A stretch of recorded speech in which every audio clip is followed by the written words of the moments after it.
بسم اللہ الرحمن الرحیم۔ منہج کارپوریشن جدہ برائے پروڈکشن و ڈسٹریبیوشن آپ حضرات کی خدمت میں قصص الانبیاء کا مبارک سلسلہ پیش کرنے کی سعادت حاصل کر رہا ہے۔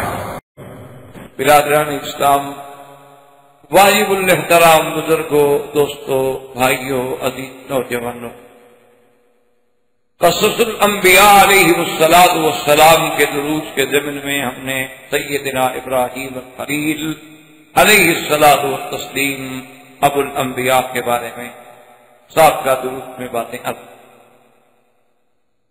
سیدنا ابراہیم الخلیل علیہ السلام اتنے باعظمت اللہ کے پیغمبر ہیں، اتنی رفعت شان کے مالک ہیں کہ آپ کے بعد یعنی پھر اللہ نے جتنے نبی بھیجے ہیں سب ابراہیم علیہ السلام کی ذریت۔ اس لیے قرآن پاک میں بڑی تفصیل سے اور مختلف مقامات پہ سیدنا ابراہیم علیہ السلام بیان کیا ہے، اور سیدنا ابراہیم علیہ السلام تمام انبیاء یعنی جتنے اللہ نے نبی بھیجے ہیں یا رسول بھیجے ہیں، یہ اعزاز صرف آپ کو ملا ہے کہ اللہ نے آپ کو یہ لقب بخشا کہ خلیل اللہ، اور روایات میں موجود ہے کہ ایک دن سیدنا ابراہیم الخلیل علیہ السلام اپنے گھر میں آئے اور دیکھا کہ ان کے گھر کے اندر ایک نوجوان آدمی کھڑا، تو آپ حیران ہوئے کہ میرا گھر دروازے بند ہیں، یہ اللہ کا بندہ اندر کیسے آ؟ تو حضرت سیدنا ابراہیم علیہ السلام فوراً داخل ہوئے اور فرمایا کہ کون ہو تم؟ میرے گھر میں بغیر اذن کے، بغیر اجازت کے۔ تم نے کہا کہ آپ ناراض نہ ہوں، میں ملک الموت اللہ کا فرشتہ ہوں۔ فرمایا کیسے آنا ہوا؟ کاش اللہ نے مجھے بھیجا ہے کہ میں آپ کو یہ خوشخبری پہنچاؤں کہ آپ میرے خلیل ہیں، آپ خلیل اللہ۔ تو سیدنا ابراہیم علیہ السلام نے عرض کیا کہ میرے اللہ نے مجھے یہ مرتبہ اور یہ مقام دیا ہے۔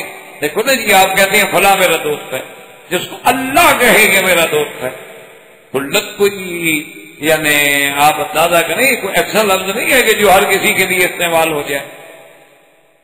یعنی سرکار دو عالم صلی اللہ علیہ وسلم اور سیدنا ابو بکر کا کتنا قرب ہے، یعنی آپ اندازہ فرمائیں کہ سب سے اول اسلام لانے والے، پھر حضور صلی اللہ علیہ وسلم کے سسر بھی ہیں، قرابت بھی ہے، پھر جس انسان نے اپنی ساری زندگی، اپنی جان، مال، اولاد، تن سب کچھ قربان کر دیا حضور پہ، لیکن حضور نے فرمایا کہ لو کنت متخذا خلیلا لاتخذت ابا بکر خلیلا ولیکن صاحبکم خلیل اللہ، کہ اگر میں کسی کو خلیل بناتا اور یہ لقب دیتا تو پھر ابو بکر کو دیتا، لیکن اس کو بھی میں نہیں دیتا۔ دادا فرمائے کہ یہ مقام یعنی اگر میں کسی کو دیتا تو وہ تو مستحق سیدنا ابو بکر تھے، لیکن ان کو بھی میں نہیں دے سکتا، اس لیے کہ مجھے اللہ نے خلیل بنا لیا ہے، تو پھر ایک دل میں دو کی محبت نہیں جمع ہو۔ بھائی ایک وقت یہ نہیں ہو سکتا کہ آدمی اس کو بھی چاہے اور اس کو بھی چاہے، یہ بات تو سب سے بڑا شرف ہے کہ اللہ نے آپ کو خلیل اللہ کا لقب دیا۔ اور دوسرا سب سے بڑی شان یہ ہے ابراہیم علیہ السلام کی، جس کو اللہ نے قرآن میں فرمایا کہ وَإِبْرَاهِيمَ الَّذِي وَفَّىٰ، کہ میرا ابراہیم بڑا وفا، یعنی ایک تو دوست ہے، پھر دوست بھی ایسا جو وفا پہ پورا اترنے والا۔ اور یہ بھی سیدنا ابراہیم الخلیل کے بارے میں اللہ نے فرمایا کہ ہم نے بڑا امتحان لیا، لیکن ابراہیم پورا۔ وَنَادَيْنَاهُ أَن يَا إِبْرَاهِيمُ قَدْ صَدَّقْتَ الرُّؤْيَا إِنَّا كَذَلِكَ نَجْزِي الْمُحْسِنِينَ، اللہ نے خود پکارا، فرمایا ابراہیم بس تمہارا خواب سچ، تو نے اپنا خواب سچا کر، ہم نے حکم دیا آپ نے بیٹے کو پیش کر۔ یہ تو ہماری حکمت تھی کہ ہم نے اسماعیل علیہ السلام کو ذبح نہیں ہونے دیا، ورنہ ابراہیم علیہ السلام نے تو کمی نہیں۔ یہ عظمت جو ہے یہ بھی ابراہیم علیہ السلام اور اسی طرح یاد رکھیں کہ بہت ساری سنتیں ایسی ہیں جو ابراہیم علیہ السلام سے کیا اول من اختتن، سب سے پہلے ختنہ جو ہے، جو مسلمانوں کی آج کل ایک شعار ہے، علامت ہے، تو ختنہ جو ہے سب سے پہلے ابراہیم علیہ السلام سے سنت شروع۔ اسی طرح کتابوں میں ہے کہ اول من لبس السروال، سب سے پہلے سلوار جو ہے وہ بھی ابراہیم علیہ السلام نے پہنی، ورنہ آپ سے پہلے کسی نبی نے سلوار نہیں پہنی۔ اچھا، سرابیل میں یہ سب چیزیں آ جاتی ہیں، یعنی وہ پجامہ نما ہو، سادہ ہو، کیسا ہو، کچھ بھاری ہو، مقصد تو ہے کہ ورنہ رواج کیا تھا، الازار والرداء، کہ نیچے بھی چادر باندھتے تھے، اوپر قمیص پہن لیا یا اوپر بھی ایک چادر ڈال۔ سرکار دو عالم صلی اللہ علیہ وسلم نے بھی ساری زندگی جو ہے چادر باندھی، آپ نے ساری زندگی چادر باندھی ہے۔ اتنا روایات میں ملتا ہے کہ آپ نے سلوار خرید فرمائی اور اس کو پسند بھی فرمایا کہ بھئی بڑا اچھا لباس ہے کہ آدمی کا ستر محفوظ رہتا ہے، ورنہ چادر تو ہو سکتا ہے نہ لیٹے میں کھل جائے، اب سلوار تو نہیں کھلتی۔ تو یہ سنت جو ہے یہ بھی سیدنا ابراہیم علیہ السلام، اور اسی طرح یہ بھی صحیح روایات میں موجود ہے کہ یہ جو اللہ نے یعنی دین فطرت کی نشانیوں میں یہ احکام رکھے ہیں کہ جن میں یعنی ختنہ ہے، اور اسی طرح اس کے بعد جو ہے ختنے کے بعد یہ ہے کہ استنجا ہے، یعنی غسل بالماء جو ہے پانی کے ساتھ استنجا کرنا جو ہے، یہ بھی ابراہیم علیہ السلام سے ابتدا۔ اول من استحد، یعنی حلقہ لعانہ، زیر ناف بالوں کا صاف کرنا جو ہے لوہے کے ساتھ یعنی اس طرح کے ساتھ، یہ بھی سب سے پہلے ابراہیم علیہ السلام سے۔ اسی طرح روایات میں موجود ہے کہ مزمزہ یعنی پانی منہ میں لے کے کلی کرنا، استنشاق ناک میں پانی لے کے ناک کو صاف کرنا، وتقلیم الاظافر ناخن کاٹنا، نطف الابط بالوں بغلوں کے بال صاف کرنا، یہ بھی سنت ابراہیم، یہ بھی سب سے پہلے سیدنا ابراہیم علیہ السلام۔ اور اسی طرح دیکھیں کہ آج تک اور قیامت تک انشاءاللہ جو اضحیہ ہے، قربانی ہے، یہ بھی سنت ابراہیم ہے کہ حضور پاک نے فرمایا، جب پوچھا کہ حضور ہم یہ جانور دے بکارے، فرمایا آدھی سنت ابیکم ابراہیم، تمہارے ابا ابراہیم ہے، تو یہ بھی سیدنا ابراہیم ہے۔ اور اسی طرح یاد رکھیں کہ اللہ تبارک و تعالی نے ابراہیم علیہ السلام کو ہی یہ عظمت شان عطا فرمائی تھی کہ آپ کو اللہ نے قرآن میں فرمایا کہ ان ابراہیم کان امۃ قانتا للہ حنیفا، میرا ابراہیم تو اکیلا امت ہے، یعنی وہ ایک جماعت، امت مانا ایک جماعت، یعنی ایک امت ایک طرف اور ابراہیم اکیلا ہے۔ اللہ نے قرآن میں بھی یہ اعزاز بخشا، تو یہ بھی سیدنا ابراہیم علیہ السلام کو۔ اور اللہ تبارک و تعالیٰ نے جہاں اولو العزم من الرسل کا ذکر کیا ہے، 5 پیغمبر ہیں اولو العزم، سارے نبی شان والے، لیکن ان سب میں 5 جو ہیں پھر وہ زیادہ عظمت والے، ان 5 میں سب سے افضل جو ہے سیدنا محمد رسول اللہ صلی اللہ علیہ وسلم ہے۔ تو ان 5 اولو العزم پیغمبروں میں بھی ابراہیم علیہ السلام۔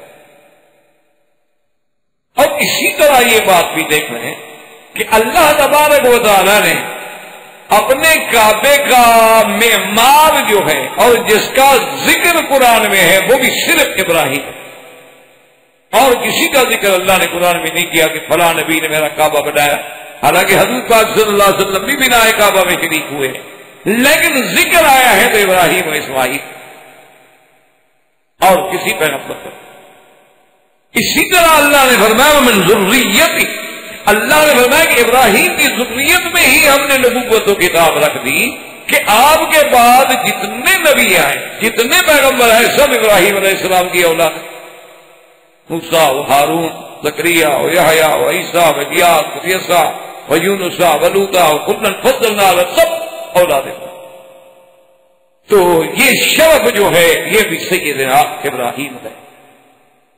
اور اسی طرح حضور صلی اللہ علیہ وسلم نے فرمایا کہ جب قیامت والے دن ساری اللہ کی مخلوق کو اٹھایا جائے گا اور جب ہم اٹھیں گے تو حفاظن غراتن غرلا، یعنی بالکل اسی کیفیت میں ہوں گے جیسے بچہ ماں کے پیٹ سے پیدا ہوتا ہے، نہ کپڑا ہے، نہ پاؤں میں جوتا ہے، نہ سر پہ کوئی چیز ہے۔ تو فرمایا اول من یکسا، سب سے پہلے جس کو جنت کا لباس پہنایا جائے گا میرے ابا ابراہیم۔ حتیٰ کہ بعض روایات میں یہ بھی آتا ہے کہ صحابہ نے پوچھا کہ حضور آپ سے بھی پہلے؟ آپ فرمایا ہاں مجھ سے بھی، کیونکہ اللہ کے راستے میں سب سے پہلے سیدنا ابراہیم علیہ السلام کے کپڑے اتار کے آگ میں ڈالا گیا۔ تو یہ شرف جو ہے کہ تمام انبیاء سے پہلے جنت کا لباس ملنا، یہ بھی سیدنا ابراہیم علیہ السلام۔ اور اسی طرح اللہ تبارک و تعالیٰ کسی پیغمبر کا، یعنی آپ سارے نبیوں کی زندگی پہ نظر ڈالیں، ہمارے لیے تو سارے پیغمبر شان والے ہیں، ہمارا سب پہ ایمان ہے، ہم تو سب کو اللہ کا نبی اور اللہ کا رسول مانتے ہیں، عظمت والے، شان والے، اللہ نے ان کو نبوت اور رسالت کے لیے منتخب فرمایا۔ لیکن یہ ساری باتوں کے باوجود یہ شان صرف اللہ نے ابراہیم علیہ السلام کو دیا ہے کہ جب انہوں نے دعا مانگی نا کہ وَاجْعَلْ لِي لِسَانَ صِدْقٍ فِي الْآخِرِينَ، میرا اللہ میرا ذکر جو ہے وہ آخرین میں ان میں بھی باقی رہے۔ اللہ نے حکم دیا اپنے نبی پاک کو۔ صحابہ کہتے ہیں کہ اپنے حضور سے سوال کیا یا رسول اللہ صلی اللہ علیہ وسلم، ہم نے آپ پہ سلام پڑھنا تو سیکھ لیا ہے کہ السلام علیکہ ایھا النبی ورحمۃ اللہ وبرکاتہ وکیف الصلاۃ علیکہ یا رسول اللہ، ہم آپ پہ درود کیسے بھیجیں؟ آپ نے فرمایا فقولوا اللہم صل علی محمد وعلی آل محمد کما صلیت علی ابراہیم وعلی آل ابراہیم انک حمید مجید وبارک علی محمد وعلی آل محمد کما بارکت علی ابراہیم وعلی آل ابراہیم انک حمید مجید۔ تو اللہ تبارک و تعالیٰ نے حضور پہ درود بھیجنے کے ضمن میں سیدنا ابراہیم کا ذکر کر کے آپ کا ذکر جو ہے قیامت تک زندہ کر دیا کہ جب تک قیامت تک مسلمان ہوں گے، نمازیں پڑھیں گے، تو جہاں حضور کا نام آئے گا وہاں ابراہیم علیہ السلام کا نام دیا ہے۔ یہ شرف کسی پیغمبر کہ کسی پیغمبر کا نام ہم نماز میں لیں، اور اسی سے آپ اندازہ فرما لیں کہ 1.26 کروڑ تقریباً مسلمان ہیں۔ چلو ان میں جتنوں کو بھی اللہ نے نماز نصیب کی ہوگی، پھر 5 وقت کی نمازیں ہیں، واجبات ہیں، سنت ہے، وتر ہے، تہجد ہے، اشراق ہے، نوافل ہے، تو ایک دن میں اندازہ کریں گے کتنے کروڑ صلاۃ و سلام جو ہے میرے آقا پر سیدنا ابراہیم پر۔ تو یہ عظمت شان جو ہے یہ بھی صرف سیدنا ابراہیم ہے۔ اور اسی طرح یاد رکھیں کہ کسی پیغمبر کے واقعے کو اتنی تفصیل سے بیان نہیں کیا گیا، اور اللہ تبارک و تعالیٰ نے ابراہیم علیہ السلام کا ایک ایک واقعہ، آپ کا مناظرہ، آپ کا قوم سے مقابلہ، آپ کا بتوں کو توڑنا، آپ کا نمرود سے ٹکرانا، آپ کا آگ میں ڈالا جانا، آپ کا آگ سے، یعنی کون سا واقعہ ہے جس کو اللہ نے قرآن میں کھول کے بیان کیا۔ اور حضور صلی اللہ علیہ وسلم سے جب پوچھا گیا کہ حضور کریم کون ہے، نے فرمایا اگر پوچھتے ہو تو الکریم ابن الکریم ابن الکریم ابن الکریم، وہ صرف کون ہے؟ وہ یوسف ہے کہ یوسف نبی ابن نبی ابن نبی ابن نبی، یوسف جو ہیں وہ بھی نبی ہے، یوسف علیہ السلام بھی نبی۔ اور اسی طرح دیکھیں کہ یعقوب علیہ السلام ان کے والد جو ہیں وہ بھی نبی، اور یعقوب علیہ السلام کے والد حضرت اسحاق وہ بھی نبی، اور حضرت اسحاق کے ابا ابراہیم الخلیل وہ بھی نبی۔ یعنی آپ حیران اندازہ کر سکتے ہیں کہ خود نبی، باپ نبی، دادا نبی، پر دادا نبی، اللہ نے گویا نبوت آپ کے گھر میں رکھ۔ یہ شان جو ہے یہ بھی سیدنا ابراہیم علیہ السلام۔ اور اسی طرح حضرت ابراہیم علیہ السلام کو اللہ نے صحف بھی عطا فرمایا، جس کا ذکر قرآن میں صحف ابراہیم و موسیٰ۔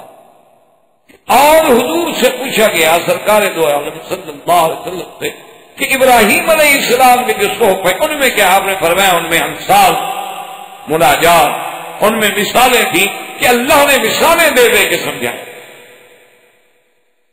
اور اس میں اتنی بڑی اتنی حکمت پہ مبنی امثلہ کا ذکر ہے کہ اگر آدمی وہ دیکھے تو انسان حیران ہو جاتا ہے کہ ابراہیم علیہ السلام کی اس دور کی نصائح جو ہے وہ آج بھی امت کے لیے ہدایت کا طریقہ. تو یہ شرف جو ہے یہ بھی سیدنا ابراہیم علیہ السلام کو ملا. تو آپ نے ملک الموت سے پوچھا کہ اللہ نے جو مجھے خلیل بنایا تو کس میری نیکی کو اللہ نے قبول فرما لیا، کیونکہ یہ کوئی معمولی اعزاز تو نہیں ہوتا. تو ملک الموت نے کہا کہ اللہ فرماتے ہیں کہ میرا خلیل دینا تو جانتا ہے لیکن کسی کو لیتا. تو یہ اللہ کو آپ کی صفت اتنی پسند آ گئی، اتنی بھا گئی ہے کہ اللہ نے آپ کو خلیل، جیسے کہ ایک صحیح حدیث میں آتا ہے حضور پاک صلی اللہ علیہ وسلم نے فرمایا، آپ نے فرمایا بلال بھائی تم نے کون سا ایسا عمل کیا کہ میں نے جنت میں جب میں داخل ہوا تو جہاں بھی میں گیا خشخشت کا امامی، تیرے چلنے کی آواز میرے آگے آگے آ رہی، تو میرے آگے چل رہا تھا. بھائی اتنے مرتبے پہ تو کیسے پہنچ گیا؟ ویسے حضور کے آگے چلنا جو ہے چونکہ خادم ہے، خادم مخدوم کے آگے چلتے. تو لیکن حضور نے فرمایا کہ تمہیں یہ مرتبہ کیسے مل گیا؟ تو حضرت بلال نے عرض کیا کہ یا رسول اللہ صلی اللہ علیہ وسلم میں نے اپنے اوپر لازم کیا ہوا ہے کہ جب بھی میں وضو کرتا ہوں تو فوراً 2 رکعت نماز پڑھتا ہوں تحیۃ الوضو، اور اپنے آپ کو وضو کے ساتھ ہے، کبھی بے وضو. اب یہی بات جو تھی وہ اللہ کو پسند آئی. اسی طرح یہ بھی شان حضرت سیدنا ابراہیم الخلیل علیہ السلام ہے کہ حضور نے فرمایا کہ میں نے جنت میں دیکھا انی رأیت کثرت، میں نے ایک کثرت ایک عظیم شان محل دیکھا، من لؤلؤۃ، سارے کا سارا موتیوں سے بنا ہوا، اینٹوں کے بجائے بھی موتی لگے ہوئے، اور موتی بھی ایسا ہے جس میں سوراخ تک بھی نہیں. میں نے دیکھا اور میں نے پوچھا کہ یہ عظیم شان قصر کس کا ہے؟ انہوں نے کہا یہ سیدنا ابراہیم خلیل علیہ السلام کے لیے اللہ. سیدنا ابراہیم خلیل علیہ السلام یعنی خلیل اللہ بھی ہیں، ابو الانبیاء والرسل بھی ہیں، اولو العزم من الرسل بھی ہیں. خلیل اللہ کے ساتھ اتنا بڑا اعزاز ملا ہے کہ ابراہیم الذی وفا، اور پھر اللہ نے آپ کو جو بھی حکم دیا اس کی تعریف پوری کی. آپ حیران ہوں گے کہ آپ کو ختنے کا حکم کب ملا؟ جب آپ کی عمر 120 سال ہو. کتنی بڑی عمر میں حکم ہے آج تو یہ حکم ہے. اللہ کے حکم کے بعد پھر پوچھنے کی یا انکار کرنے کی کیا تکلیف یا دیر کرنے کی کیا بات؟ تو یہ ساری عظمتیں جو ہیں سیدنا ابراہیم علیہ السلام. اور اسی کے ساتھ ساتھ علماء نے یہ بھی لکھا ہے کہ اگر ہم قرآن مجید کا مطالعہ کریں اور اللہ نصیب کرے تو ابراہیم علیہ السلام نے اللہ سے جتنی بھی دعائیں مانگی ہیں وہ ساری کی ساری اللہ نے منظور کر. کہ جب اپنے بچوں کو چھوڑا تو دعا مانگی وارزقہم من الثمرات، اللہ میرے بچوں کو یہاں کوئی آبادی نہیں، کچھ نہیں، ان کو پھلوں سے رزق عطا فرما. اللہ نے کیسے دعا منظور فرمائی کہ جب آپ کے ملک میں بھی پھل نہ ملے مکے میں ملتا ہے. یعنی وہ ملک جو زراعی ہے، وہ ملک جو باغات کے گڑھ سمجھے جاتے ہیں، جب وہاں بھی فروٹ ختم ہو جائے مکے میں موجود ہے. یجبا الیہ ثمرات کل شیء، اللہ فرماتے ہیں ساری کائنات کے پھل کھینچ کے ہم یہاں پہنچا. اسی طرح حضور صلی اللہ علیہ وسلم نے فرمایا کہ ابراہیم علیہ السلام نے دعا مانگی تھی کہ اللہم بارک لہم فی مائہم ولحمہم، یا اللہ مکے والوں کے پانی میں اور گوشت میں برکت عطا فرما. تو فرمایا کہ ہم اس وقت نہیں تھی، اس وقت گندم دانہ وغیرہ یہ چیزیں نہیں تھی، ورنہ ابراہیم ان کے لیے بھی شاید دعا فرما دیتے. لیکن دیکھ لیں اس لیے علماء نے لکھا ہے کہ جتنا گوشت یا جتنا پانی مکے میں ملتا ہے کہیں نہیں ملتا. اور یہ بھی علماء نے لکھا ہے کہ آپ دنیا کے کسی ملک میں چلے جائیں، آپ اتنی دیر گوشت نہیں کھا سکتے کہ آپ 1 سال متواتر صبح شام رات دن گوشت کھاتے رہیں اور پھر بھی ٹھیک رہیں. یہ صرف مکہ ہے جہاں آدمی اس طرح گوشت کھا لے. تو یہ بھی ابراہیم علیہ السلام کی دعا تھی. اور پانی تو ایسا ملا نا زمزم کہ ساری کائنات کے بندے ہر سال 30 لاکھ آدمی رمضان میں اور 30 لاکھ 15 لاکھ حج میں پیتا ہے، بھرتا ہے، لے جاتا ہے، لیکن کوئی فرق نہیں، کوئی کمی نہیں آتی. یہ تو نہیں کہ کنواں خشک ہو گیا. ہمارے لاہور میں یا آپ کے اور جو ہندوستان کے شہر ہیں دریاؤں کے کناروں پہ ہیں، وہاں بھی ایسے اوقات آ جاتے ہیں کہ کوئی اچھا خاصا اجتماع ہو جائے تو پانی کنویں میں نہیں ملتا، پانی واٹر لیول اتنا ڈاؤن ہو جاتا ہے کہ پانی نہیں آتا. حالانکہ دریا کے کنارے پہ ہیں وہ شہر، راوی جو ہے دریا ہے اور لاہور تو راوی کے کنارے پہ بچ رہا ہے، لیکن اس کے باوجود بھی یعنی وہاں کوئی اچھا فنکشن ہو جائے یا کوئی اجتماعات ہو جائے یا کوئی میلہ لگ جائے تو پانی نہیں ملتا. اور زمزم کا پانی دیکھیں کہ کوئی دریا بھی قریب نہیں ہے، اور دریا جو ہے وہ تو سمندر ہے، وہ تو کڑوا پانی ہے. لیکن اللہ تبارک و تعالیٰ نے اس کی شان اتنا رکھی ہے کہ جتنا ہم سارے دن میں زمزم استعمال کرتے ہیں، جو لوگ زمزم پہ کام کرتے ہیں ان سے آپ پوچھو کہتے ہیں کتنا اوپر آ جائے.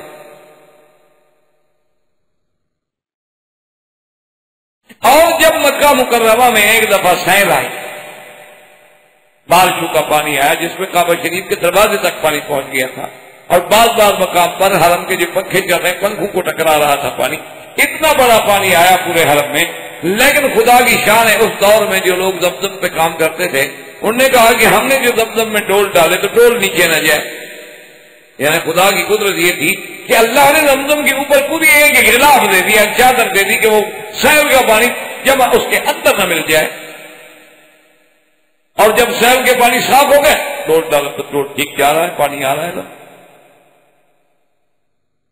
اب وہ کوئی کہے جی وہ کیسے پردہ ہو گیا تھا، اللہ فرماتے تھے دو دریاؤں کو دیکھ لو، بینہما برزخ لا یبغیان، کہ میں نے دو دریاؤں کے درمیان میں حاجت رکھ دیا ہے، ادھر میٹھا پانی ہے ادھر کڑوا پانی ہے، ملتے نہیں ہیں، کٹھے چلتے ہیں.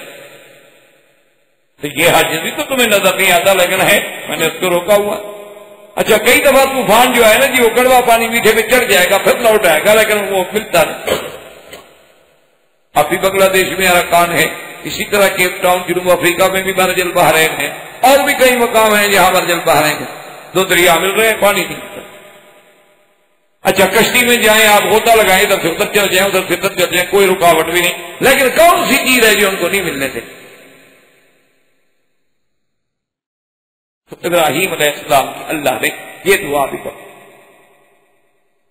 اللہ نے جب ابراہیم علیہ السلام کو حکم دیا تھا تعمیر کعبہ کا اور اس کے بعد آپ نے دعا کی تھی کہ ربنا تقبل منا، ہماری اس عمارت اس محنت اس بنانے کو قبول فرما.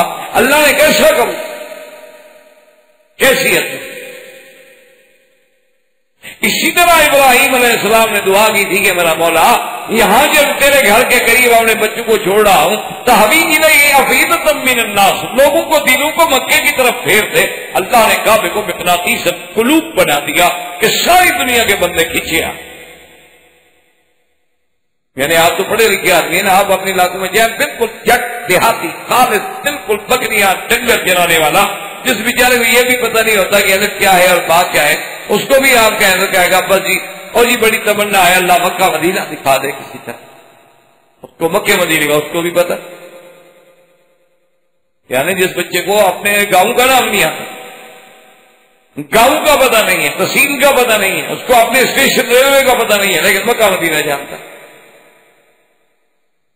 اور یہ بھی ابراہیم علیہ السلام کو شہادت ملی تھی کہ وَأَذِّن فِي النَّاسِ بِالْحَجِّ يَأْتُوكَ رِجَالًا، کہ آپ کی آواز کو اللہ نے قیامت تک حج کا ذریعہ بنایا کہ جو میرے ابراہیم کی ندا پہ لبیک کہے گا اسی کو لاؤں گا، جو نہیں کہے گا نہیں لاؤں گا. یہ شرف تھی سیدنا ابراہیم علیہ السلام. تو اسی ضمن میں ہم نے پڑھا تھا کہ جب ابراہیم علیہ السلام بناء کعبہ سے فارغ ہو گئے اور آپ پھر واپس گئے کیا فلسطین، اور بی بی ہاجرہ جو ہے وہ فوت ہو گئی، ان کی وفات مکہ مکرمہ میں ہوئی اور ان کا دفن جو ہے وہ بھی مکہ میں. اور ان کے دفن میں اور وفات میں اور جنازے میں سیدنا ابراہیم بھی شامل ہوئے اور حضرت اسماعیل بھی شامل ہوئے.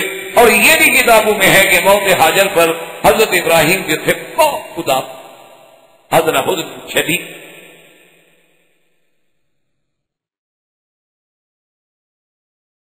سیدنا ابراہیم علیہ السلام جب واپس گئے، بیوی ہاجرہ فوت ہو گئی. اب آپ کی بیوی جو تھی بی بی سارہ، اور یاد رکھیں یہ بھی روایات میں اللہ نے فرمایا کہ ابراہیم اس کو سارہ نہ کہا کرو، سارہ یعنی الف نہ ہو رہا آپ کے پاس، سین الف سا را الف را، سارہ سارہ نہ سارہ، آگے ہا لگا بٹ.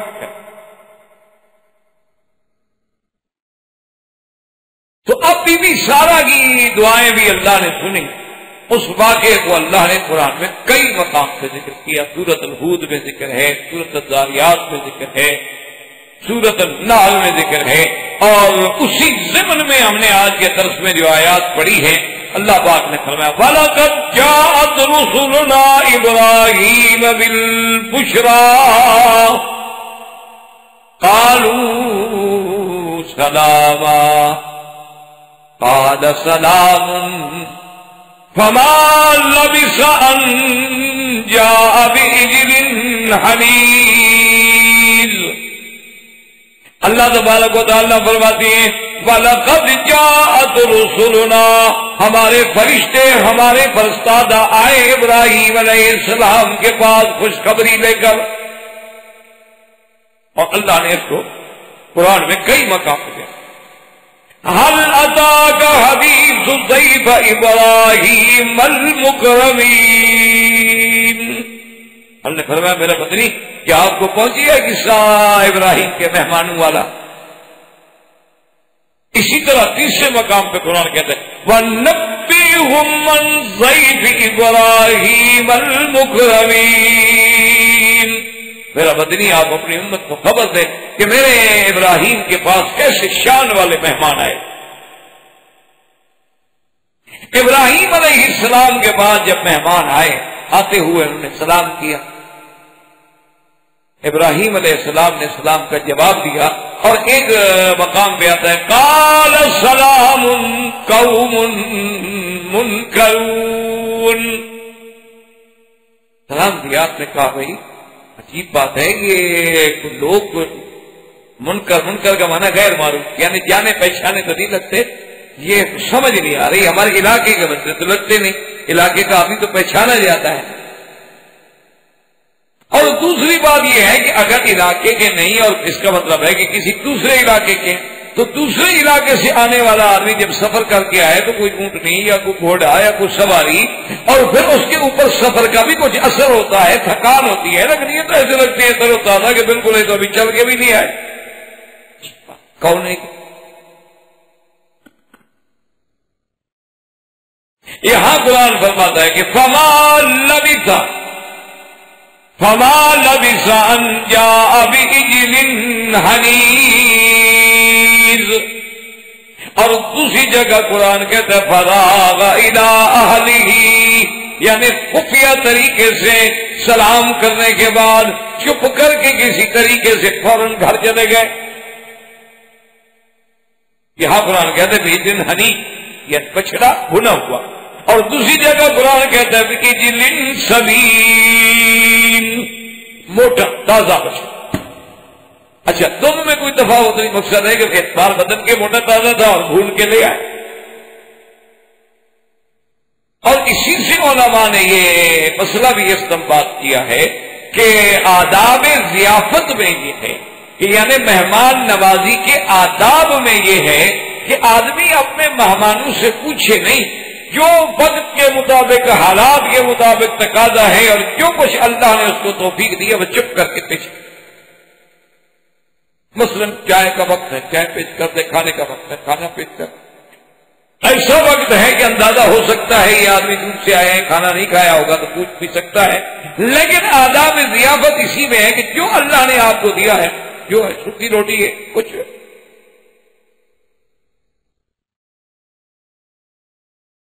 یہ ضروری نہیں ہوتا کہ آپ اسراف کریں، تبذیر کریں اور دکھلاوے کے طور پر اپنے مہمانوں کے لیے جناب آپ خرچ کریں. جو اللہ نے دیا ہے، جو توفیق ہے.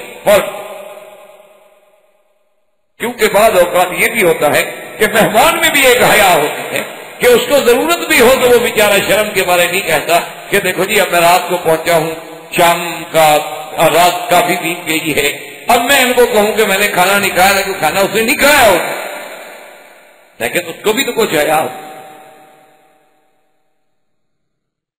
اس لیے حکم یہ ہے کہ بھئی جو کچھ اللہ توفیق دے وہ پیش کر۔ تو حضرت ابراہیم علیہ السلام بھی فوراً، اور اکرام ضیف یہ ہے کہ نبی تو نبی ہوتا ہے نا، لیکن مہمان ہے تو اس کے لیے آدمی کو اس کا اکرام کرنا۔ جب آ گئے آپ نے کھانا پیش کیا، یہاں قرآن نے نہیں بیان کیا، دوسری جگہ فَقَرَّبَهُ إِلَيْهِمْ، کھانا لائے سامنے رکھا اور وہ بیٹھے نہیں کھا۔ یہاں قرآن کہتا ہے فَلَمَّا رَأَىٰ أَيْدِيَهُمْ لَا تَصِلُ إِلَيْهِ نَكِرَهُمْ، جب ابراہیم علیہ السلام نے دیکھا کہ وہ ہاتھ بھی نہیں بڑھاتے کھانے کی طرف،